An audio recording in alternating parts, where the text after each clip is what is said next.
आज हम जानेंगे कि गरीब बच्चा अमीर कैसे बन सकता है और उसको बराबर का जीवन कैसे मिलेगा। ये हम जानने की कोशिश करेंगे अपनी बातों के माध्यम से।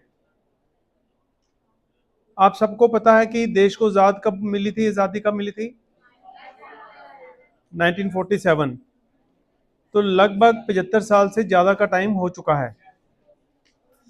इस 75 सालों में अमीर बहुत अमीर हो गया है और गरीब बहुत ही गरीब हो गया है, और मध्यम वर्ग वाले का हालात और भी ज़्यादा खराब हैं, क्योंकि ना ऊपर जा पा रहा है ना नीचे जा पा रहा है। तो इन सब जो व्यवस्था ऐसी बनी है, इसके कारण क्या है, ये हम जानने की कोशिश करेंगे। आप सब लोगों ने ये पॉम्फलेट पढ़ लिया? अधिकांश लोगों में लोकतंत्र और संविधान की शिक्षा का अभाव देखते हुए क्यों ना लोकतंत्र, संविधान और अन्य महत्वपूर्ण विषयों के शिक्षा बच्चों को शुरू से दे दी जाए। ये पढ़ा आपने? अच्छा, अभी हमने बात की थी कि संविधान के बारे में कितने लोगों ने सुना, तो बड़े कम लोगों ने हाथ खड़े किए। और जब मैंने पूछा पढ़ा, तो सबने, किसी ने एक ने भी हाथ नहीं खड़ा किया। तो इसका मतलब क्या है कि हम सोचेंगे कि गरीब नहीं पढ़ते हैं, तो आप लोग उस कैटेगरी से ऊपर हैं, पर आपने भी संविधान के को नहीं पढ़ा हुआ। तो ये इस पोस्टर का जो शीर्षक ही है वो ये है, अधिकांश लोगों ने लोकतंत्र और संविधान की शिक्षा का अभाव देखते हुए। दैट मीन्स लोकतंत्र और संविधान की शिक्षा का अभाव, दोनों की कमियां। ठीक है, ना लोकतंत्र के बारे में हमें पता है, ना ही हमें संविधान के बारे में पता है। और यही एक बहुत बड़ा कारण है अमीर को अमीर बनाने वाला, गरीब को गरीब बनाने वाला। तो क्यों ना लोकतंत्र, संविधान और अन्य महत्वपूर्ण विषयों की शिक्षा बच्चों को शुरू से ही दे दी जाए। तो ये क्या हुआ, अब आप अपने आसपास देखोगे, हमारे अगर लुधियाना डिस्ट्रिक्ट की बात करें तो इसके अंदर लगभग 2500-3000 के करीब की प्राइमरी स्कूल होंगे। आपके हर गांव में स्कूल होगा, हर गांव में स्कूल है ऑलमोस्ट। ठीक है, मिडिल स्कूल होगा और हायर स्कूल भी होगा। लेकिन जब आप कॉलेज की बात करोगे तो नंबर ऑफ कॉलेजेस कितने होंगे? हर गांव में कॉलेज है? नहीं है। तो कॉलेज आपको अपने घर से बहुत ही दूर मिलेगा। इसका मतलब क्या है कि जो स्टूडेंट हमारे स्कूल में पढ़ते हैं, बहुत से बड़ी गिनती स्कूल से कॉलेज नहीं जा पाती। ये ठीक है? ठीक है। अब उनके आर्थिक हालात, उनकी सामाजिक व्यवस्था, उनका जो रहन सहन का तरीका है, ट्रेडिशन है, कल्चर है, बहुत से लोग आर्थिक मजबूरी के कारण, कोई किसी के घर में माँ बाप बीमार हैं, बीमारी के इलाज के लिए पैसे अफोर्ड नहीं कर पा रहे हैं, तो वो लोग बच्चों को कहते हैं आप काम पे शुरू कर दो काम, है ना। बच्चे भी देखते हैं भी माँ बाप की मदद करनी है तो काम पे लग जाते हैं। तो बहुत से बच्चे जो हैं, कोई 5वीं क्लास में, कोई 8वीं में, कोई 10वीं में, कोई 12वीं में स्कूल छोड़ देता है। उसके बाद कॉलेज जाने का उनको कभी मौका नहीं मिलना। आप तो फिर कॉलेज पहुंच गए हो, ठीक है, उस लिहाजे से आप किस्मत वाले हो। पर कॉलेज में पहुंचने के बाद, जैसे आपने बताया कि संविधान के बारे में आपको ज़्यादा नहीं पता, ठीक है, तो ऐसा ही हमने जब सर्वे किया, जब हमने गरीब बच्चों को पढ़ाना शुरू किया झुग्गी झोपड़ियों में, तो हमने यही पाया कि एक तो वो बच्चे वो हैं जो स्कूल में जाते ही नहीं हैं, एक बच्चे वो हैं जो स्कूल जाते हैं लेकिन 5वीं में छोड़ देते हैं, कोई 8वीं में छोड़ देता है, कोई 10वीं में। तो उनको कॉलेज पे जाने का जब मौका नहीं मिलना, तो जो संविधान की शिक्षा है या लोकतंत्र की शिक्षा है, समाज के कैसे चलना है, समाज में मेरी गरीबी का फासला कैसे खत्म होना है, ये सारे विषयों के बारे में शिक्षा जो है वो कॉलेज लेवल से शुरू होती है या यूनिवर्सिटी लेवल पे शुरू होती है। तो जब इतने बड़े पैमाने में लोग स्कूल से कॉलेज जा ही नहीं पाते, तो हमारा अंदाजा है कि लगभग 80% बच्चे स्कूल से कॉलेज नहीं जा पाते। अब जब 12-13 साल के होते हैं, बहुत से बच्चे बाल मजदूरी में चले जाते हैं, कोई 14 साल में, कोई 15 साल में, कोई 16 साल में।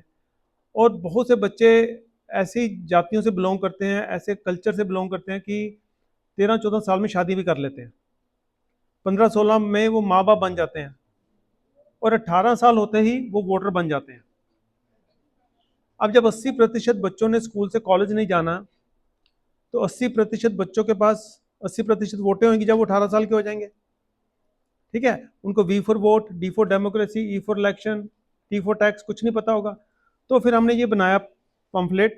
ये जैसे बच्चों को हम पढ़ा रहे थे, तो प्रैक्टिकल लाइफ के तजर्बे से हमने शिक्षा बदलनी शुरू की। अब इसमें है, हमारे देश को अंग्रेजों से आज़ादी मिले 75 साल से ज़्यादा हो गए हैं। आप सबके पास है पम्फलेट ना? आप देख सकते हो लोग बैलगाड़ी से लेकर हवाई जहाज तक का सफर करने लगे हैं, लेकिन बुनियादी शिक्षा अभी भी नहीं बदली है। C for cat, D for dog, R for rat आदि अंग्रेजों के समय से ही पढ़ाए जा रहे हैं। अंग्रेज शासन दमनकारी था। अंग्रेजों के बाद हमने लोकतंत्र को अपनाया। ठीक है, पहले डिक्टेटरशिप थी, तानाशाही थी, अब लोकतंत्र हो गया, ताकि हर नागरिक को समाज में बराबरी का दर्जा मिल सके।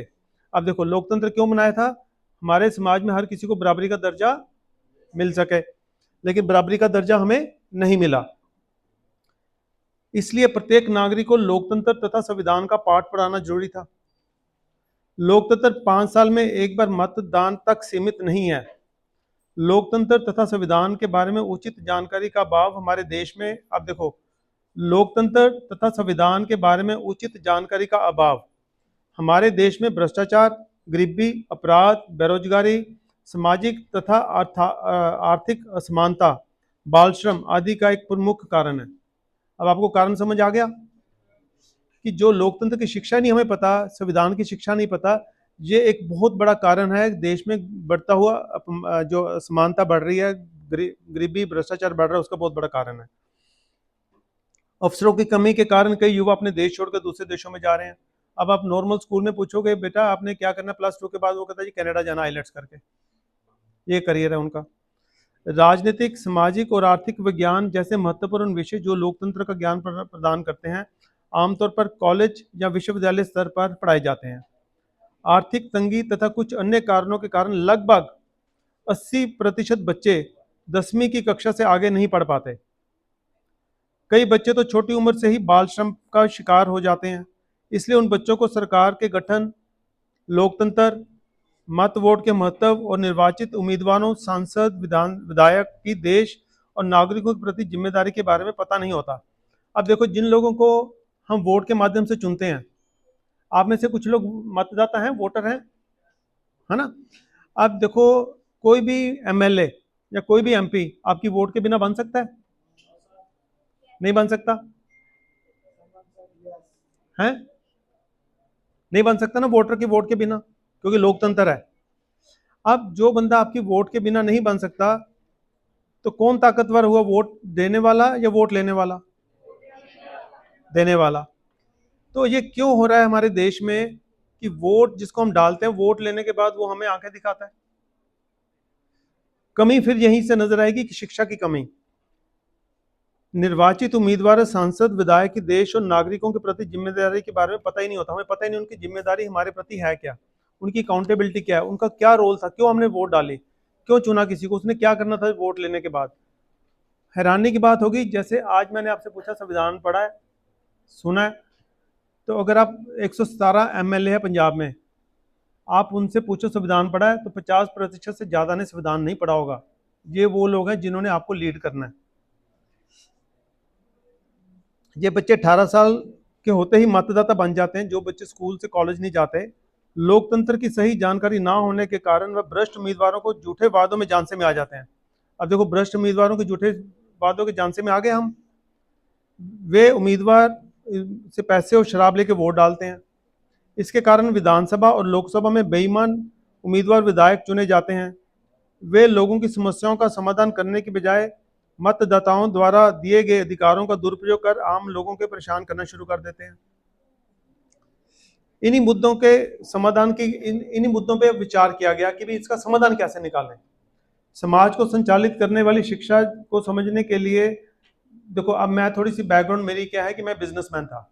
मेरा ग्लोबल ट्रांसपोर्टेशन का बहुत ही बड़ा बिजनेस था। जर्मनी में मेरी पार्टनरशिप थी और जर्मन गवर्नमेंट के साथ, और वर्ल्ड ओवर हमारे 4300 ऑफिस थे। पर ये असमानता का मुद्दा मेरे लिए बड़ा प्रविचलित करता था, मेरे को तंग परेशान करता था, क्योंकि मैंने भी किसी टाइम कॉलेज में असमानता देखी थी। इसके ऊपर मैं काम करना चाह रहा था, तो मैंने किताब लिखनी शुरू की 2008 में। ये जो पुस्तक है संतुलित समाज की बहाली। अब जब मैंने किताब लिखनी शुरू की तो मेरे को लगा कि मेरे को कानून की विद्या होनी चाहिए। तो मैंने 43 साल की उम्र में 2009 में पंजाब यूनिवर्सिटी में लॉ की विद्या ज्वाइन कर ली। अब ये थोड़ा सा मेरे बारे में है। फिर जब मैं बिजनेस बंद कर दिया, क्योंकि व्यापार मेरे को टाइम नहीं छोड़ रहा था किताब लिखने का, और मेरे को था कि अगर मैं किताब नहीं लिखूंगा तो मेरा विचार मर जाएगा। अगर मैं मर गया तो मेरे साथ मेरा विचार मर जाएगा। अगर मैंने विचार लिख दिया तो मैं मर भी गया, तो लोग विचार पढ़ेंगे तो असमानता को दूर करने का काम करेंगे। तो मेरे को समाधान बता के जाना है कि असमानता दूर कैसे होगी। 43 साल की उम्र में जब मैंने लॉ ज्वाइन की, 3 साल का कोर्स था, 46 साल में खत्म होना था। 45 साल का जब मैं हुआ तो मेरे पिताजी का देहांत हो गया। उस टाइम पे मैंने देखा कि मेरी किताब में ज़्यादा प्रोग्रेस नहीं हो पा रही है, तो मेरे को लगा या तो मैं बिजनेस करूं या किताब लिखूं। तो मेरे को लगा कि बिजनेस को बंद करना अच्छा है, किताब लिखो। 45 साल की उम्र में मैं अपना चलता व्यापार बंद कर दिया। इस कॉलेज की मेरी एसोसिएशन आपको बताता हूं, आप शायद हैरान होंगे। इस कॉलेज की एसोसिएशन मेरी शुरू हुई मेरे व्यापार की वजह से। यहाँ से मैनेजमेंट ट्रेनिंग मैंने 11 स्टूडेंट सेलेक्ट किए थे अपने बिजनेस के लिए, लुधियाना ब्रांच के लिए। वहाँ से यहाँ पे मैडम हरप्रीत होती थी उस टाइम पे, उन्होंने मेरे को अप्रोच किया था, तो मैंने 11 स्टूडेंट को सिलेक्ट किया था यहाँ से, और वो मेरी कंपनी में ट्रेनिंग ले रहे थे। यहाँ से मेरी इस कॉलेज के साथ एसोसिएशन शुरू होनी हुई। वैसे जो प्रोफेसर जाहिर से, उनके पास मैं पढ़ा भी हूँ पहले, पर उनको ये बात नहीं पता थी। जब हम दोबारा संपर्क में आए तब ये सारे खुलासे हुए। तो उसके बाद मैंने लॉ की। फिर मैंने जब गरीब बच्चे पढ़ाने शुरू किए तो मेरे को ख्याल आया कि इनको शिक्षा क्या दें। फिर मैंने अपनी शिक्षा पे एनालिसिस किया कि जब मैं बड़ा लिखा, मेरे को नहीं पता कि संविधान क्या होता है, लोकतंत्र क्या होता है, और हमें मूर्ख बनाया जा रहा है इस देश में। तो मैंने कहा इन गरीब बच्चों को पढ़ाने के लिए शिक्षा बदलो। A for apple, B for bat, C for cat, D for dog, कुत्ते बिल्ली चूहे बंद करो, वो पढ़ाओ जो हमारे देश की व्यवस्था के साथ जुड़ी हुई शिक्षा है। तो फिर हमने ए फॉर क्या बनाना शुरू किया, एडमिनिस्ट्रेशन, ठीक है, B for ballot, C for constitution, D for democracy, E for election. अब हमारे यहाँ पे देखो, आप लोकतंत्र की परिभाषा नॉर्मली क्या सुनोगे, लोकतंत्र मतलब हमारी सरकार हमारे द्वारा हमारे लिए, यही सुनते हो आप, सुना आपने कभी, है ना। अब मेरा सवाल है कि मेरी सरकार मेरे द्वारा, पर मेरी सरकार कैसे हुई जो मेरे से रिश्वत मांगे, जो मेरे को तंग परेशान करे। अभी आपने पटियाला का केस सुना होगा, थोड़े दिन पहले पुलिस और आर्मी ऑफिसर के बीच झगड़ा हुआ, 12 पुलिस कर्मचारियों को सस्पेंड करना पड़ा। तो कितनी ज्यादा भयंकर तरीके से पावर का मिसयूज हो रहा है। अपराध डे बाय डे बढ़ते जा रहे हैं और इतने हेनस होते जा रहे हैं कि हमारी सोच के बियॉन्ड है कि ऐसा भी अपराध हो सकता है। माँ बाप के झगड़े बढ़ रहे हैं। कल हमारी कोर्ट कचहरी में एक 16 साल की लड़की ने 8वीं फ्लोर से जंप मार दिया क्योंकि माँ डिवोर्स के केस के लिए आई हुई थी। दैट मीन्स माँ और उसके पति के बीच झगड़ा चल रहा था, उसका मानसिक तनाव का असर बच्चे पे पड़ रहा था। उसने कचहरी में 8वीं मंजिल से छलांग मार दी, उसकी मौत हो गई। तो ये समस्या कितनी बढ़ रही है। लेकिन जिनको चिंता करनी है, जो हमारे चुने हुए नुमाइंदे हैं, एमएलए, मेंबर पार्लियामेंट, उनके कान पे तो जूई भी नहीं सरक रही। वो तो अपनी मौज मस्तियां मार रहे हैं, हमारे मोहल्लों में आते हैं, हार पहनवाते हैं हमारे से, और उनकी समस्या की बात करो हमें धमकाना शुरू कर देते हैं। क्या ये लोकतंत्र होता है? तो फिर ये शिक्षा बनानी शुरू की, तो लोकतंत्र की भी हमने नई परिभाषा बनाई। इसमें डी फॉर डेमोक्रेसी हम बताते हैं बच्चों को क्या होती है, जिसमें ई फॉर इलेक्शन होता है। आप देख सकते हो चार्ट अल्फाबेट का अगले पेज पे, उसमें ई फॉर इलेक्शन होता है, उसमें वी फॉर वोट डलती है। जिसको ज़्यादा वोटें मिलेंगी वो ई फॉर इलेक्ट होगा, जो ई फॉर इलेक्ट होगा वो जी फॉर गवर्नमेंट बनाएगा। अब गवर्नमेंट कैसे चलेगी? अब देखो इस पर टी फॉर टैक्स लिखा हुआ कहीं पे, तो हमारे टी फॉर टैक्स के पैसे से गवर्नमेंट चलेगी। अब अगर मैंने ड्यूटी अपनी कर दी, टी फॉर टैक्स का गवर्नमेंट को दे दिया, अब गवर्नमेंट की क्या रिस्पॉन्सिबिलिटी आ गई, क्या देने हमें, आर फॉर राइट्स। देखो आर फॉर राइट्स लिखा हुआ है। अगर आर फॉर राइट्स गवर्नमेंट नहीं देगी फिर हमारे पास क्या समाधान है, हम जे फॉर जज के पास जाएंगे। देखो जे फॉर जज लिखा हुआ है, हम जे फॉर जज के पास जाएंगे। जज क्या करेगा, एल फॉर लॉ के हिसाब से हमें जस्टिस देगा, न्याय देगा। तो हम इस तरीके से समझाते हैं, बच्चों को शुरू से पता चलता है कि सरकार बनाने के लिए वोट भी मैं ही डाल रहा हूँ, पैसा भी मैं दे रहा हूँ, सरकार की जिम्मेदारी भी उसको पता चल गई, राइट्स देने हैं। राइट्स नहीं देंगे तो उसको समाधान भी पता चल गया कि मैं जज के पास जाऊंगा। तो अगर बचपन से ही सारे बच्चों को ये शिक्षा मिल जाए, हर बच्चे को पता हो कि मेरे राइट्स क्या हैं और किसकी रिस्पॉन्सिबिलिटी है राइट्स देने, तो क्या हम वोट समझदारी से नहीं डालेंगे? फर्क पड़ेगा फिर चुने हुए नुमाइंदों का। आज कल के ही अखबार में पंजाब केसरी की खबर है, जो हमारे देश के चुने हुए विधायक हैं, चाहे वो स्टेट असेंबली के एमएलएज हैं, चाहे पार्लियामेंट में मेंबर ऑफ पार्लियामेंट्स हैं, 45%, 45% उनके खिलाफ आपराधिक मामले हैं, संगीन आपराधिक मामले। कल के अखबार की खबर है, 45% लोगों के खिलाफ संगीन आपराधिक मामले हैं, और बाकी जो 55% है उनके खिलाफ क्या है हमें पता नहीं है। तो अगर भ्रष्ट लोगों को हम चुन के भेज रहे हैं हमारे लिए वो कानून बनाएंगे, तो कानून वो कैसे बनाएंगे जिनके पास शिक्षा ही नहीं है, वो अपराधी हैं। वो अपराधी लोग हमारे लिए कानून बनाएंगे, अपराधी लोग ही हमारे ऊपर राज करेंगे, ईमानदारी का राज कैसे मिलेगा?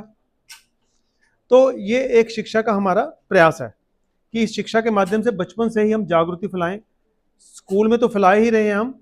अब जैसे आप लोगों ने कहा कि आपने संविधान के बारे में सुना है कुछ बच्चों ने, पर कईयों ने पढ़ने वाला तो एक भी नहीं निकला आप में से। तो इस देश का सुधार कैसे होगा, कैसे समझ आएगा?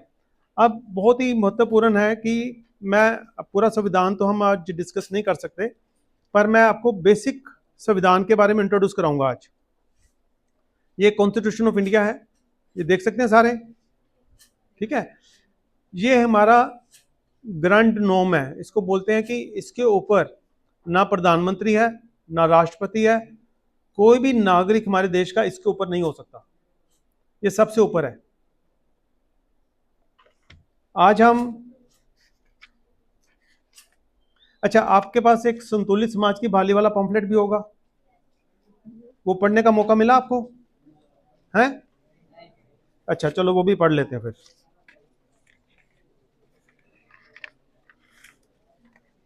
उन्हीं का पॉम्फलेट नहीं है, चलो अच्छा है। अमीर और गरीब के बच्चे की बढ़ती दूरी एक गंभीर और बड़े पैमाने की समस्या है। लगभग 95% संपत्ति पर 5% लोगों का मतलब 5% लोगों के पास 95 साधन है।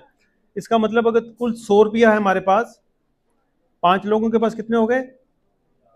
95, 95, और 95 लोगों के पास कितने हुए? 5, ठीक है।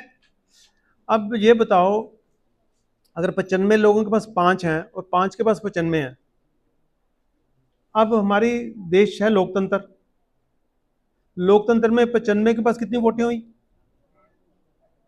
95 के पास कितनी वोट हुई? 95, और 5 के पास कितनी वोट हुई? 5। तो फिर 5 अमीर कैसे हो सकते हैं? अगर वोट मेजोरिटी 95 के पास है, गरीबों और मध्य वर्ग के पास है, तो 5 लोग 95% संपत्ति पे कैसे लेके बैठ सकते हैं ये बताओ? वोटें जिसके पास ज्यादा उसकी बात चलनी चाहिए ना, मेजोरिटी वोट की बात चलनी चाहिए कि नहीं देश में? तो मेजोरिटी वोट किसके पास है? गरीबों के पास, मध्यम वर्ग के पास मिला के, या अमीरों के पास है? गरीब और मध्यम वर्ग मिला के। तो फिर मध्यम वर्ग और गरीब मिला के गरीब क्यों है, वो पीछे क्यों है? क्योंकि लोकतंत्र की सही शिक्षा हमारे पास नहीं है। तो आज आपको लोकतंत्र की शिक्षा सही समझने का एक प्रश्न उठाना अपने मन में कि हमने कैसे लेनी है, ठीक है। क्योंकि आज का लेक्चर छोटा है, इसमें तो हम दे नहीं पाएंगे, पर इंट्रोडक्शन आपको दे दी, सवाल आपको दे दिया। और आज मैं थोड़ा सा आपको संविधान का प्रेम्बल पढ़ के सुनाऊंगा, ठीक है। प्रेम्बल जो है हमारे देश का स्ट्रक्चर बताता है कि स्ट्रक्चर क्या होगा, ढांचा क्या होगा। अब बहुत ध्यान से पढ़ना। We the people of India, क्या? We the people of, we the people of India का क्या मतलब? हम भारत के लोग। We the people of India, ध्यान से सुनना, we the people of India, हम भारत के। ये कहीं बात करता है कि हम राजनीतिक दल? नहीं बोला मैंने। राजनेता बोला? नहीं बोला। तो किसकी बात करता है संविधान? हम भारत के लोग, we the people of India having solemnly resolve, पवित्र मन से ये संकल्प करते हैं टू कॉन्स्टिट्यूट इंडिया, भारत को कैसा बनाएंगे? सोवरेन, जो इंडिपेंडेंट होगा, वर्ल्ड की किसी ताकत का हमारे ऊपर कोई कंट्रोल नहीं होगा। सोशलिस्ट, जो एक वेलफेयर स्टेट होगा। सेक्युलर, धर्मनिरपेक्ष होगा, कोई भी कोई धर्म अपनाए, कोई फेथ रखे, कुछ ना, कोई धर्म अपनाए ना अपनाए उसकी मर्जी। डेमोक्रेटिक, जो भी सरकार बनेगी, चाहे प्रेसिडेंट ऑफ इंडिया, वो भी चुना होगा, इसलिए हम बोलते हैं अपने देश को रिपब्लिक। इंडिया को क्या बोलते हैं? क्यों? क्योंकि हेड ऑफ द स्टेट है प्रेसिडेंट ऑफ इंडिया, वो भी इलेक्टेड है, वो राजा नहीं हो सकता, पहले राजों का टाइम होता था, ठीक है। And to secure to all its citizens, अब हमारे देश ने क्या अचीव करना है, क्या हासिल करना है? जस्टिस। जस्टिस कैसा, न्याय कैसा, सोशल, इकोनॉमिक एंड पॉलिटिकल। अब ये बहुत इंपॉर्टेंट है आप सबके लिए। Justice, social, economic and political. बोलो सारे, justice, social, economic and political. ठीक है, अब ये तीन वर्ड सिर्फ याद रखने आपने। ठीक है, जस्टिस कौन सा है, सोशल, इकोनॉमिक एंड पॉलिटिकल। ये तीन वर्ड्स आप याद रख लो कि न्याय हमें देश में कैसा मिलना था, आर्थिक, सामाजिक, राजनीतिक। इसका मतलब क्या है, अगर आज आप समझ गए इसका मतलब, तो बहुत बड़े बदलाव की नींव आप रख दोगे। इसका मतलब है, ध्यान से सुनो, ये जो आर्थिक असमानता है, ये हमारे देश में हमारा संविधान अलाउ नहीं करता। क्यों? वो क्या है, जस्टिस, सोशल, इकोनॉमिक, समाज में ऊंच नीच नहीं होना चाहिए, और इकोनॉमिक, आर्थिक, तो आर्थिक तौर पे भी असमानता हमारा संविधान अलाउ करता है, नहीं करता। पॉलिटिकल, किसी भी तरीके का राजनीतिक पार्टिसिपेशन से हमें कोई रोक नहीं सकता। ठीक है, liberty of thought, expression, belief, faith and worship. हमें आज़ादी है सोचने की, सोच को एक्सप्रेस करने की। मान लो हमारे मन में कोई ख्याल आता है देश को अच्छा करने का, समाज को अच्छा करने का, हम जनता को इकट्ठा करना चाहते हैं। ठीक है, तो हम किसी को भी इकट्ठा करें और किसी को भी स्पीच दें। हमारे पास क्या अधिकार है। अधिकार कहाँ से आ रहा है, कॉन्स्टिट्यूशन से। अधिकार कहाँ से आ रहा है हमारे पास, कॉन्स्टिट्यूशन से। Equality of status and opportunity. अब वो कहता है इक्वलिटी ऑफ स्टेटस, हमारा स्टेटस जो होगा सबका बराबर होगा। हमें किसी भी धर्म, जाति, भाषा और किसी भी कारण से हमें ऊंचा नीचा नहीं कहा जा सकता, ऊंचा नीचा हमें ट्रीट किया नहीं जा सकता। ठीक है, उसके बाद आता है and to promote among them all. अब हमने आपस में क्या प्रमोट करना है, फ्रेटर्निटी। फ्रेटर्निटी का मतलब है भाईचारा। हम आपस में भाईचारा रखेंगे, हम हेटेड नहीं फैलाएंगे, किसी के खिलाफ नहीं बोलेंगे, बल्कि भारत को जानते हुए कि भारत एक कंट्री ऐसा है, यूनिटी इन डाइवर्सिटी जिसको हम बोलते हैं। इतनी विभिन्नताओं का देश है लेकिन फिर भी इकट्ठा है। यहाँ पे कोई धर्म अपनाता है, कोई दूसरा धर्म अपनाता है, लेकिन सबको मिलजुल के रहना है। तो ये हमारा संविधान की बेसिक स्ट्रक्चर है, और इसको कोई सरकार हिला नहीं सकती। अब देखो, इसमें कोई पॉलिटिकल पार्टी का नाम आया, किसी पॉलिटिशियन का नाम आया, we the people of India, तो हम सब लोग we the people of India हैं। तो दैट मीन्स हमारी पावर से संविधान निर्मित हुआ है। हमारी पावर सबसे ऊपर की पावर है, हमारी जो कलेक्टिव पावर है सबसे ऊपर की पावर है। कोई राजनेता, कोई मंत्री, कोई प्रेसिडेंट ऑफ इंडिया, कोई चीफ जस्टिस ऑफ इंडिया हमारे से ऊपर नहीं हो सकता अगर हम मिलके बैठ जाएं।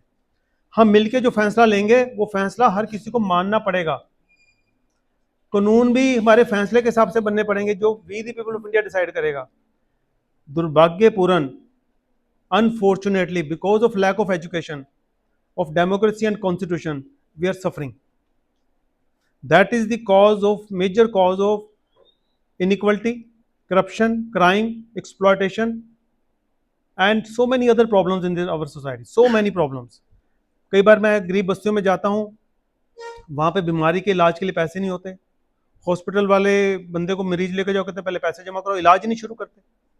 प्राइवेट हॉस्पिटल में इलाज भी नहीं शुरू करते, और सरकारी हॉस्पिटल में इंफ्रास्ट्रक्चर बहुत खराब है।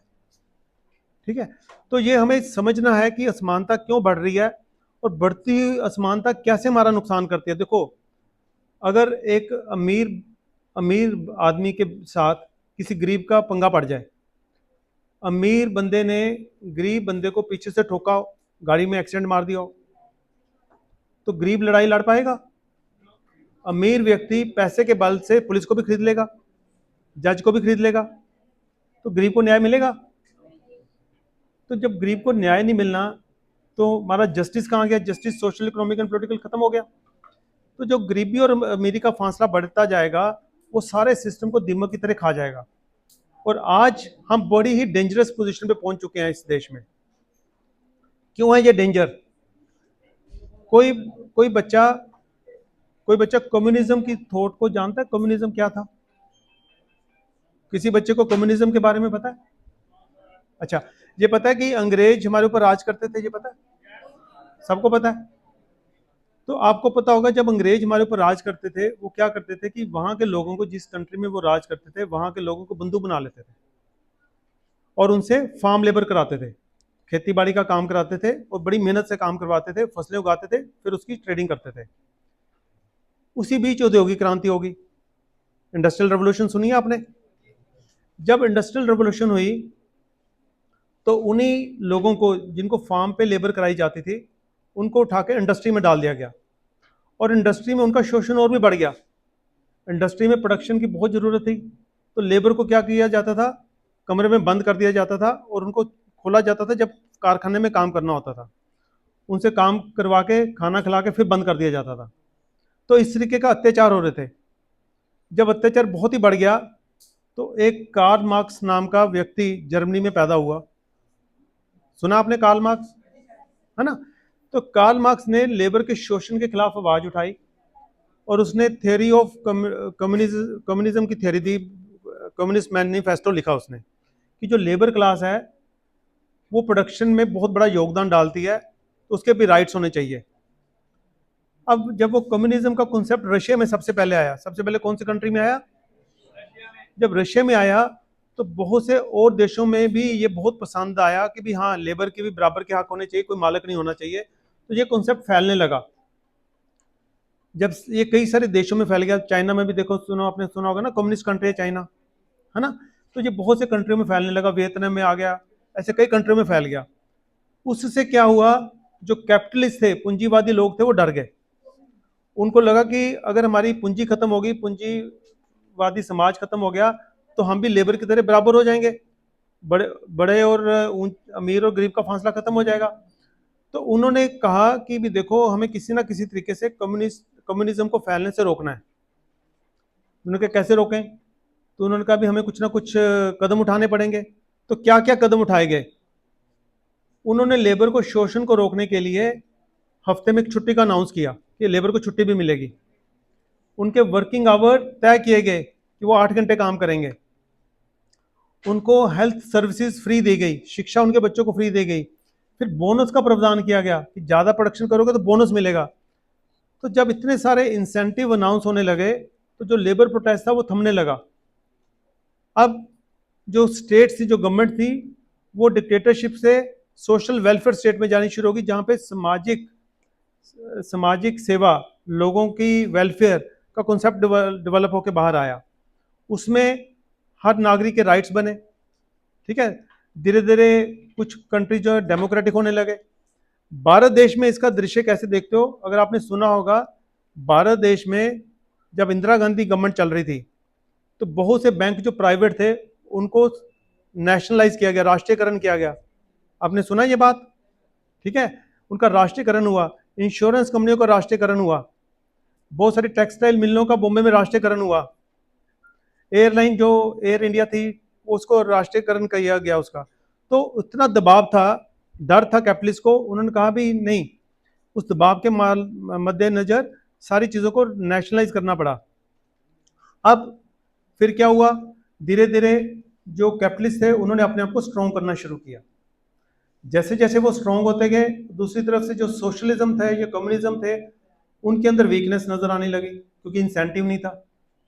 तो वहाँ पे करप्शन, इनएफिशिएंसीज वहाँ भी बढ़ गई और गवर्नमेंट वहाँ पे जिस मूड से बनाई गई थी वो उस फॉर्म में नहीं बन के उभरी बाहर, वो भी शोषण करने लगे। तो रशिया ब्रेक हो गया, यूएसएसआर, धीरे धीरे कम्युनिस्ट कंट्री ब्रेक होने शुरू हो गए और कैपिटलिज्म हर कंट्री में फैलने लगा। अब चाइना में भी जो इकोनॉमी है वो कैपिटलिस्ट है, मोस्टली प्राइवेट एंटरप्रेन्योर आ गया, प्राइवेट कैपिटल आ गई। तो अब इस स्टेज पे देश वर्ल्ड पहुंच गया है कि जहां पे कैपिटलिज्म को जो थ्रेट थी कम्युनिज्म की वो खत्म हो गई है। आज उसको डर खत्म हो गया। अब उस डर का नतीजा क्या है कि जो बैंक हमने राष्ट्रीयकरण किए थे प्राइवेट से, अब दोबारा प्राइवेटाइज, सरकारी कंपनियां प्राइवेटाइज हो रही हैं। अभी रिसेंटली टाटा वालों ने एयर इंडिया खरीद ली, आपने सुना होगा। वो पहले सरकारी हुई थी, अब सरकारी से दोबारा प्राइवेट। तो धीरे धीरे हर चीज को प्राइवेटाइज किया जा रहा है, कानूनों में बदलाव किया जा रहा है। अब जो कैपिटलिस्ट हैं, पूंजीवादी समाज है, जो बड़े अमीर लोग हैं, उनके लिए लोकतंत्र एक थ्रेट है। लोकतंत्र एक, वो क्यों है? अभी हमने इक्वेशन बनाई कि 5% के पास कितने साधन है, 95, 95, 95 के पास कितने हैं, लेकिन 95 के पास वोटें कितनी है, 95, तो मेजोरिटी वोट किसके पास है, मध्यम वर्ग और गरीबों के पास। अगर मध्यम वर्ग और अमीर वर्ग सचेत हो गया, जागरूक हो गया सही शिक्षा से, तो मिलके वो सरकार वैसी बनाएगा जो पॉलिसी बदल देगी, तो फिर कैपिटलिस्ट को खत्म कर सकती है कि नहीं। तो अब उनका क्या टारगेट है कैपिटलिस्ट का, किसी ना किसी तरीके से डेमोक्रेसी को वीक किया जाए। अब डेमोक्रेसी कैसे वीक होगी, शिक्षा का दर्जा घटाया जाए, सरकारी स्कूलों में शिक्षा कम की जाए, सरकारी कॉलेजों में शिक्षा कम की जाए, प्राइवेटाइजेशन को बढ़ावा दिया जाए। प्राइवेट में फ्री में पढ़ाई होती है, पैसा खर्चोगे पढ़ाई लोगे, जब पैसा खर्च के पढ़ाई लोगे तो कॉलेज खत्म करने के बाद पैसा कमाओगे, समाज सेवा करोगे, क्या करोगे, पैसा कमाओगे, तो सामाजिक सोच खत्म हो जाएगी। जब सरकारी स्कूल में पढ़ोगे जहाँ पे फीस नहीं लगेगी, बंदा सोचेगा मैंने फ्री में पढ़ा तो मेरी भी ड्यूटी है मैं कुछ समाज की सेवा करूं, तो वो सोच खत्म हो जाएगी। अब क्या होगा, हर बंदा कैपिटलिस्ट हो जाएगा, वो कहेगा पैसा खर्च करके मैंने पढ़ाई की है, मैं तो पैसे कमाऊंगा, मैंने क्या लेना देना, कोई गरीब है। तो गरीब का हाल और भी खराब हो जाएगा। और फिर स्किल डेवलपमेंट पे फोकस होगा, माँ बाप खुश होंगे, मेरा बच्चा कमाएगा, माँ बाप का भी ध्यान उधर होगा। तो ये बात नहीं वो समझ पाएंगे कि डेमोक्रेसी कैसे चलेगी, फिर सोशल इनइक्वलिटी जो कैसे खत्म होगी, इक्वलिटी वाला कॉन्सेप्ट कैसे आएगा, उसके बारे में किसी की सोच नहीं होगी। तो ये खतरा बढ़ता बढ़ता बढ़ता यहाँ तक भी पहुंच सकता है कि एक टाइम आए वो कहीं चुनाव ही नहीं कराने इस देश में या दुनिया में कहीं, ये भारत देश की बात नहीं है, पूरे ग्लोबल लेवल पे होगा ये फिनोमेना। तो डेमोक्रेसी खत्म हो जाएगी। इसको बचना है, रोकना है, तो आज से हमें सतर्क होना पड़ेगा, हम सब लोगों को जागना पड़ेगा। नहीं तो अभी आप देखो, डी मार्ट का नाम सुना, डी मार्ट किस स्टोर, डी मार्ट क्या कर रहा है, रिटेल रिटेल के सामान बेच रहा है होलसेल में। पहले उसने शहर के बाहर गेड़ा लगाया, ठीक है, गांव के लोगों को अट्रैक्ट आकर्षित किया, तो शहर के लोगों ने कहा कि इसमें क्या, चलो बाहर बाहर ही है शहर के। अब धीरे धीरे वो शहर में घुस रहे हैं। तो जब रिटेल सस्ता मिलेगा सामान, तो रिटेलर के पास कोई जाएगा लेने, याद आधा तो ऑनलाइन चला जाएगा, बाकी जिन्होंने जाके खरीदना है वो डीमार्ट जैसे स्टोर से ले लेंगे। तो फिर जो छोटे व्यापारी हैं उनका एग्जिस्टेंस कैसे चलेगा, वो कैसे सर्वाइव करेंगे, तो वो भी लेबर मार्केट में आ जाएंगे, जॉब मार्केट में आ जाएंगे। तो किसकी सप्लाई बढ़ जाएगी, काम करने वालों की। तो वो काम देने वाले कौन होंगे, कुछ चंद कैपिटलिस्ट, फिर वो क्या करेंगे, शोषण। अभी आपने थोड़े दिन पहले अगर सुना हो, एक बात हो रही थी कि 16 घंटे काम लिया जाए वर्करों से, 16 घंटे। उन्होंने कहा कि जो शादीशुदा हैं घर जाते हैं, बीवी की वही शक्ल देखते हैं हर रोज, लड़ाइयाँ भी होते हैं, डिवोर्स भी होते हैं, क्या करना है, 16 घंटे दफ्तर में रहो, सुना आपने, है ना। फिर नारायणा मूर्ति जो इन्फोसिस वाले, उन्होंने कहा नहीं नहीं 12 घंटे तो होना ही चाहिए, 12 घंटे तो होना चाहिए। ये बातें क्यों हो रही हैं, ये कैपिटलिस्ट करवा रहे हैं, क्योंकि आपकी मानसिकता को तैयार करने हैं कि आपका शोषण के लिए अब आप तैयार हो जाओ। अब आपको डेमोक्रेटिक वैल्यूज खत्म है, सोशलिज्म खत्म है, कम्युनिज्म खत्म है, अब आपका शोषण होगा, वही एक तरीका होगा सर्वाइवल का। अगर इससे बचना है हमें, तो मैं बता रहा हूँ कि लोकतंत्र को हमें बचा के रखना होगा। और लोकतंत्र को बचाने के लिए लोकतंत्र की और संविधान की शिक्षा लेनी होगी, अगर नहीं लेंगे तो मुसीबत में फंस जाएंगे। अब इसके बाद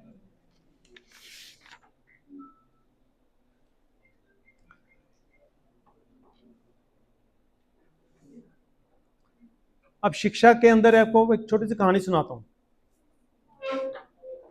एक जंगल में एक शेर राजा था, ठीक है, शेर का नाम तो सुना ही होगा सबने। तो शेर एक दहाड़ मारता था तो जंगल कांपने लगता था। तो एक बंदे ने शेर को कहा भी तेरी बड़ी चलती है जंगल में। उसने कहा जी मेरी क्या चलती है। उसने कहा तू एक दहाड़ मारता है सारा जंगल डरने लग जाता है। कहता है यार मेरे को ना ये बात समझ नहीं आती, मेरे को 2 जानवर चाहिए होते हैं हर रोज खाने के लिए। कितने, 2। तो बाकियों को मैं कुछ नहीं कहता, बाकी अपने आप ही डरते जाते हैं। तो उस बंदे ने कहा शेर तू ना पढ़ा लिखा नहीं है, तेरे को बात करने का तरीका नहीं, तू अपनी बात समझा नहीं पाता। तो अगर पढ़ा लिखा होगा तो अपनी बात जानवरों को समझा पाएगा, तो उनको भी समझ आ जाएगी कि इसको 2 जानवर चाहिए, तो वो एक कमेटी बना लेंगे, कमेटी बना के 2 जानवर तेरे को बेच दिया करेंगे, और बाकी तनाव मुक्त हो जाएंगे, स्ट्रेस फ्री हो जाएंगे। अभी जानवर तनाव में रहते हैं, डरते हैं, तो उनकी मांस चमड़ी का विकास नहीं होता, तो कुछ सूंघड़े सूंघड़े जानवर मिलते हैं। फिर जब वो मानसिक तनाव से फ्री हो जाएंगे तो उनकी मोटी चर्बी होगी, बढ़िया तरह को जानवर मिलेंगे। शेर कहता ये बात मेरे को समझ नहीं आई, तुम मेरे को पढ़ाओ। तो शेर उस बंदे के मगर पड़ गया, मेरे को पढ़ाई कराओ। तो बंदे ने कहा ठीक है मैं पढ़ा देता हूँ। तो 1 महीना, 2 महीना, 3 महीना शेर भी लगन से पढ़ रहा था। 6 महीने बाद शेर की पढ़ाई पूरी होगी। अब 6 महीने बाद शेर कहाँ था? जंगल में। क्या कर रहा था? शिकार, पढ़ाई। 6 महीने बाद शेर ना जंगल में था ना पढ़ाई कर रहा था। 6 महीने बाद शेर जो सर्कस में घूम रहा था और बंदा नचा रहा था। शेर खड़ा हो जा, खड़ा हो जा, बैठ जा, बैठ जा। तो पढ़ाई, हमें सतर्क रहना कि जो सरकारें पढ़ाई बना रही हैं, हमारी जो सिलेबस राजनेता डिटरमिन कर रहे हैं, वो हमें क्या बना रहे हैं? शेर से गिद्दड़ या गिद्दड़ से शेर बना रहे हैं। तो हमें सोचना पड़ेगा कि क्या कंटेंट पढ़ाया जा रहा है, देश की जागृति की शिक्षा दी जा रही है कि नहीं दी जा रही, ये हमें सोचना पड़ेगा।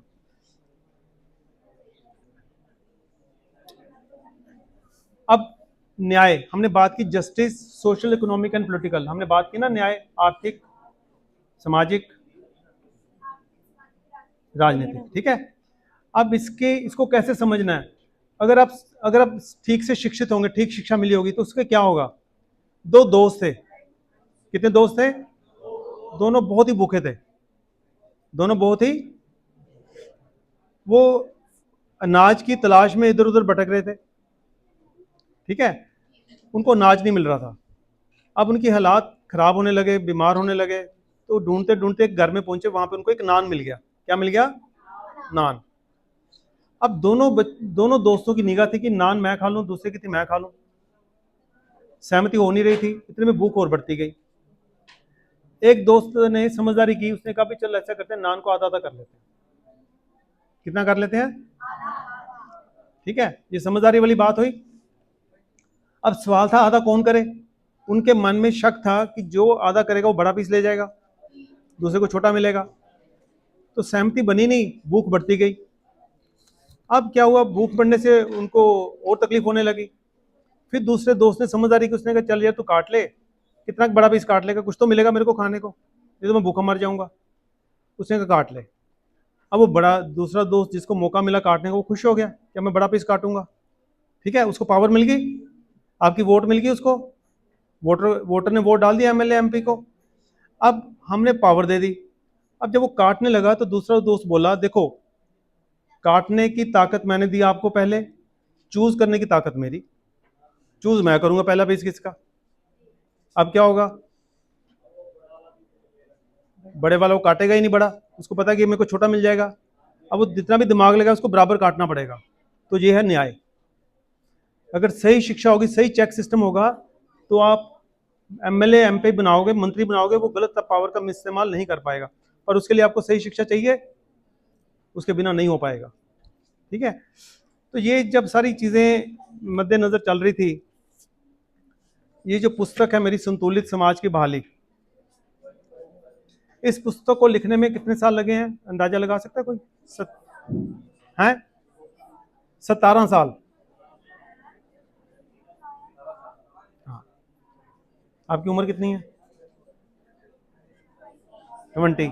तो 17 साल इसमें। ठीक है, मान लो अगर आप 3 साल के थे तो 20 साल में पूरी हुई ये किताब। तो ये जो किताब है संतुलित समाज की बहाली की, जो 75 सालों में बर्बादी हो चुकी है इस देश में। देखो दो तरीके हैं, एक तो जनरेशन को सही शिक्षा दो ताकि आगे से हम ठीक शिक्षा लेके अपने आप को एम्पावर करें। दूसरा क्या है कि जो अब तक गलत हो गया उसको ठीक कैसे करना है। तो ये कहानी शुरू होती है, गरीब बच्चा अपनी माँ को कहता है कि माँ मैं भी बच्चा हूँ, अमीर बाप का बच्चा भी बच्चा है। गरीब बच्चा अपनी माँ को कहता है मैं भी बच्चा हूँ, अमीर बाप का बच्चा भी बच्चा है। कहता अमीर बाप के बच्चे के पास बढ़िया खिलौने हैं, बढ़िया घूमता फिरता है, बढ़िया खाना खाता पीता, बढ़िया स्कूल जाता है। मेरे पास पैर की चप्पल छोड़ो, खाने की रोटी भी नहीं है। दोनों में इतनी असमानता क्यों है? हम दोनों बच्चे हैं, हमारा जीवन अभी शुरू हो रहा है, हम अभी पैदा हुए हैं। तो बताओ कारण क्या है? तो माँ कहती भी 5 उंगलियां बराबर नहीं होती। वो कहता है 5 उंगलियों से मेरा क्या संबंध? कहता भी तेरे पुराने जन्म के कर्म खराब थे, तेरे को गरीब घर में जन्म मिला है, उसके अच्छे तो उसको अमीर घर में मिला है। अब तो अच्छे कर्म कर, तेरा जीवन सुधर जाएगा। बच्चा नादान था, वो कहता जी मैंने पिछला जन्म मैंने नहीं देखा। भविष्य की तब मैं बात करूंगा अगर आज कुछ मिलेगा। आज बताओ माँ मेरे को क्या मिलेगा। वो बराबरी ढूंढ रहा है। वो क्या ढूंढ रहा है? वो कहता है मैं इस चीज़ को एक्सेप्ट नहीं कर सकता कि मीर बाप का बच्चा मेरे से ज़्यादा इंजॉय करे। मैं भी बच्चा हूँ, मेरे को बराबर की इंजॉयमेंट चाहिए कि नहीं चाहिए? आप सब लोगों को बराबरी चाहिए कि नहीं चाहिए? कि अमीर बाप का बच्चा या मंत्री का बच्चा आपसे बड़ा हो, खड़ा हो आपके सामने, होना चाहिए ऐसे? नहीं चाहिए ना। तो उसी के ऊपर ये किताब है। जब माँ उत्तर नहीं दे पाती फिर एक साधु के पास जाता है। साधु जैसे हमारे समाज में प्रचलित हैं कि बड़े नॉलेज रखते हैं, बड़ी विजडम रखते हैं, तो उससे ये सवाल करता है। फिर साधु उसको कहते हैं भी देखो ये जो गरीबी का फासला है वो आज का नहीं, ये हजारों सालों से चला आ रहा है। तो अकेला गरीब नहीं है, यहाँ पे तो लाखों लोग गरीब हैं। तो वो कहता है भी देखो ये तो है, पर मेरे को बताओ कि कारण क्या है। तो वो कहता है कि कारण जानने के लिए तेरे को इतिहास के उस टाइम पे जाना पड़ेगा जब असमानता नहीं होती थी, समानता थी, सब बराबर थे। और फिर वहां से आपको समझना पड़ेगा असमानता की शुरुआत कैसे हुई। तो वो बच्चे को कहता है, बच्चा कहता है ले चलो। कहता है उसके लिए हजारों सालों का टाइम चाहिए एक एक वाक्य बताने के लिए, वो ना तेरे पास है ना मेरे पास है। फिर बच्चा कहता है जवाब नहीं मिलेगा। साधु सोच में पड़ता है। कहता है मैं तेरे को जवाब दूंगा। कहता है मैं तेरे को एक कहानी सुनाऊंगा जो हजारों सालों का दृश्य पेश करेगी। तो उसको बच्चे को उस वक्त ले जाता है जब धरती बनी बनी थी, तो दिखाता है कि समानता कैसे थी।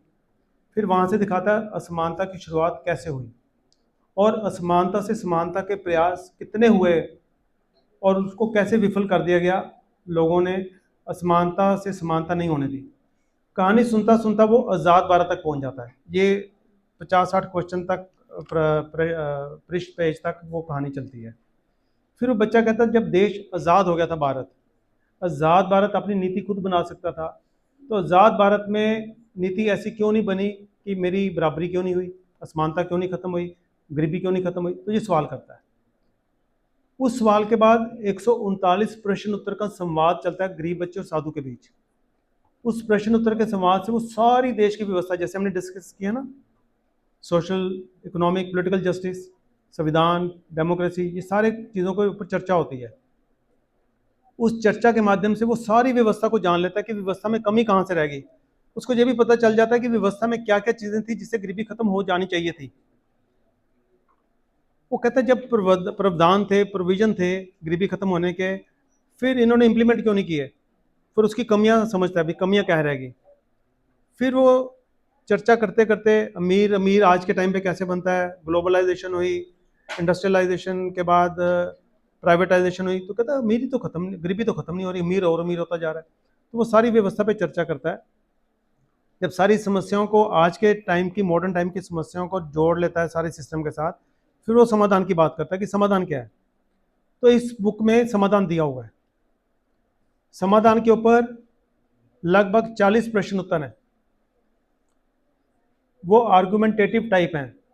मान लो कि एक समाधान बताया तो उसने सवाल किया बच्चे ने कि लागू कैसे होगा, फिर उसने उसका उत्तर दिया। उसने कहा कि इसमें ये कमी रह जाएगी, उसका उत्तर दिया। उसने कहा कि ये लोग नहीं करने देंगे, उसका उत्तर दिया। तो ऐसे अलग अलग लोगों के अलग अलग सोच के हिसाब से, जैसे हम कहेंगे ना ये लागू कैसे होगा, हकीकत में कैसे आएगा, तो उसके ऊपर प्रश्न उत्तर के माध्यम से वो सारे के सारे सवालों के उत्तर ले लेता है। एंड में आके ये पुस्तक में सारे प्रश्नों के उत्तर मिल जाते हैं बच्चे को और उसका बाकी सवाल बचता नहीं है और उसको समाधान समझ आ जाता है कि ये समाधान है। तो ये पुस्तक जो है, इसलिए इसको 17 साल लगे लिखने को, संतुलित समाज की बहाली। इसको new Delhi world book fair में 1 फरवरी 2025 को मैंने लॉन्च किया है, पिछले महीने ही। और इसके आगे भी मेरी 2 किताबें और आ रही हैं। इससे पहले संतुलित समाज की बहाली से पहले मेरी बुक थी एम्पावरमेंट थ्रू नॉलेज, जिसके थ्रू हम एजुकेशन बांट रहे हैं। तो ये जो पुस्तक है संतुलित समाज की बहाली, जो मैंने अभी 2 कहानियां सुनाई हैं आपको, शेर वाली और नान वाली, वो इसी पुस्तक से हैं। ठीक है। इसी पुस्तक के बहुत सारे प्रश्नों के उत्तर कहानियों के माध्यम से दिए गए हैं। वो भी कहानी इसी पुस्तक में किसी प्रश्न का उत्तर थी। ठीक है। इसमें ऐसे ही एक कहानी है। वो कहता है कि एक ईमानदार व्यक्ति भ्रष्ट कैसे बनता है, उसकी भी एक कहानी है। कहते एक बंदा था बुजुर्ग, वो बहुत ही बीमार था, कमजोर था, कई दिनों से उसको खाना नहीं मिला था। उसने लेकिन मंदिर से सुन रखा था कि भगवान ने जिसको पैदा किया उसके अनाज भी पैदा किया। हम सुनते हैं ना ये बातें, कोई भूखा नहीं मरेगा, ये सुनते हैं ना। तो उसने भी सुन रखा था, पर उसको भोजन नहीं मिल रहा था। टहलता टहलता एक गली में गया, वहां पे मंदिर से फिर आवाज आ रही थी कि आदमी को गलत काम नहीं करना चाहिए, भगवान ने जिसको पैदा किया उसको, उसके लिए अनाज भी पैदा किया, भूखा नहीं कोई मर सकता। वो गालियां निकालता, कहता मैं इतने दिनों से भूखा हूं, मेरे को तो कुछ मिल नहीं रहा। सामने देखता है, मंदिर के सामने एक बाग था जिसमें आम लगे हुए थे। वो कहता है ओहो हो, मैंने कितनी बड़ी गलती कर दी, मैंने तो ऐसे कोस दिया मंदिर वालों को। ये आम तो लगे हुए हैं, भगवान की धरती है, धरती पे पेड़ लगा, पेड़ पे आम लगे, मैं तोड़ के खा लेता हूँ। जैसे ही उसने हाथ बढ़ाया आम तोड़ने के लिए, माली आ गया वहां से। माली कहता है नहीं, आम नहीं तोड़ सकते। कहता आम क्यों नहीं तोड़ सकते? कहता आम तोड़ने का तरीका है। कहता क्या है? कहता देखो ये लाइन लगी है ना, इस लंबी लाइन में तुम पीछे खड़े हो जाओ, पहले काम मिलेगा, जब काम कर लोगे तो आम मिलेगा।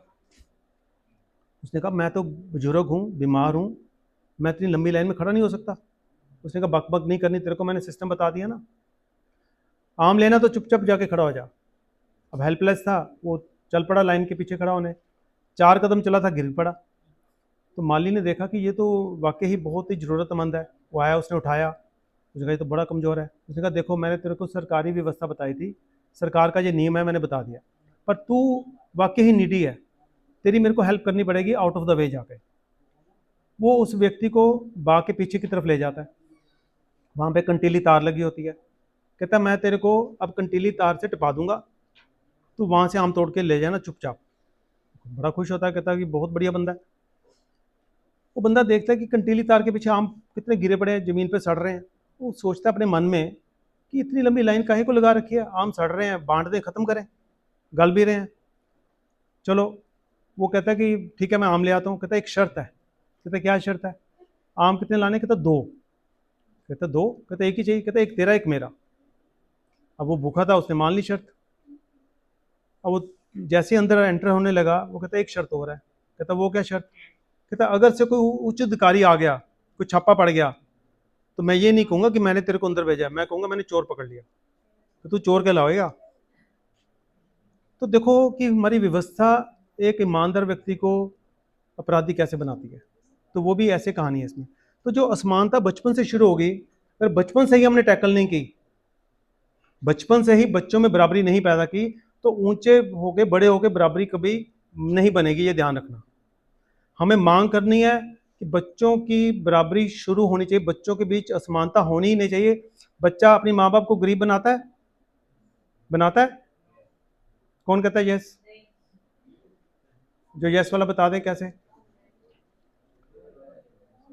चलो कोई बात नहीं, कोई बात नहीं। तो कई बार हम बोल देते हैं ऐसे। ना बच्चा अमीर बनाता है, देखो ना अंबानी के घर में जो पैदा होगा वो उसका कोई रोल है, ना गरीब के घर जो पैदा हो उसका कोई रोल अपने माँ बाप को गरीब बनाने में। तो बच्चों में कोई असमानता नहीं होनी चाहिए। बच्चा क्यों ऐसी सिचुएशन झेले जो जिसका जन्म आज हुआ है? तो ये पुस्तक ये कहती है, ये लॉजिक देती है, इसका रीज़न देती है। अगर बच्चों में समानता हो जाए तो फिर आप अपनी काबिलियत के हिसाब से आगे बढ़ोगे। फिर ये तो नहीं होगा कि मीर बाप का बच्चा बड़ी वाली सीट ले जाएगा, आपसे कम काबिलियत वाला बच्चा आगे निकल जाएगा। ये होगा? फिर आपको भी आगे बढ़ने के मौके जब बराबर मिलेंगे, तो जिसमें ज़्यादा काबिलियत होगी वो आगे जाएगा कि जिसमें कम होगी? जिसमें ज़्यादा होगी। तो फिर हम कोई गरीब रहेगा ही नहीं, फिर सबकी क्षमता बाहर निकल के आएगी, क्योंकि सबको मौके बराबर के मिलेंगे। तो ये पुस्तक यही कहती है। तो मैं अब आपसे, टाइम भी हो रहा है, 1 घंटे का टाइम था मेरा, तो मैं यही कहूँगा आपसे कि आप सचेत हो जाओ। चोर चोरी कब करता है? जब जिसकी चोरी हो रही है वो सो रहा है, तभी करेगा। अगर आप जागरूक होंगे, सचेत होंगे, चोर चोरी कर पाएगा? तो आपकी चोरी कैसे हो रही है? क्योंकि आपको संविधान, लोकतंत्र, हमारे देश की व्यवस्था के बारे में नहीं पता। जिनको वोट डाल रहे हैं वो हमें हमारी चोरी कर रहे हैं। जैसे नान के अंदर पावर तो दे दी, चेक हमने रखा नहीं। हमें चेक सिस्टम भी रखना है, पावर जिसको दें वो मिसयूज़ कर ही ना पाए। तब जाके हमारी जो व्यवस्था है, सामाजिक, आर्थिक और राजनीतिक न्याय हमें मिलेगा ही मिलेगा, ये मेरी गारंटी है। पर गारंटी सिर्फ बोलने से नहीं होगी। इसके लिए मेरा आपको अनुरोध भी है कि आप संविधान और लोकतंत्र की शिक्षा को सही लो। और अगर आपको मुश्किल लगे तो ये किताब पढ़ो। ये किताब हिंदी और इंग्लिश में है, और स्टूडेंट्स के लिए कंपटीशन का प्रावधान है। इसके ऊपर एक ऐसे लिखना होगा, पढ़े के ऐसे लिखना होगा जो बेस्ट ऐसे होगा, आपकी स्कूल की कमेटी एक बनेगी कॉलेज की, वो डिसाइड करेगी कि बेस्ट ऐसे किसका है, फर्स्ट सेकंड थर्ड को प्राइज मिलेगा, सर्टिफिकेट मिलेगा। ठीक है। तो आप, मैं जिसको भी बुक चाहिए होगी, ये मैंने मोनिका है, इनको बता सकते हैं।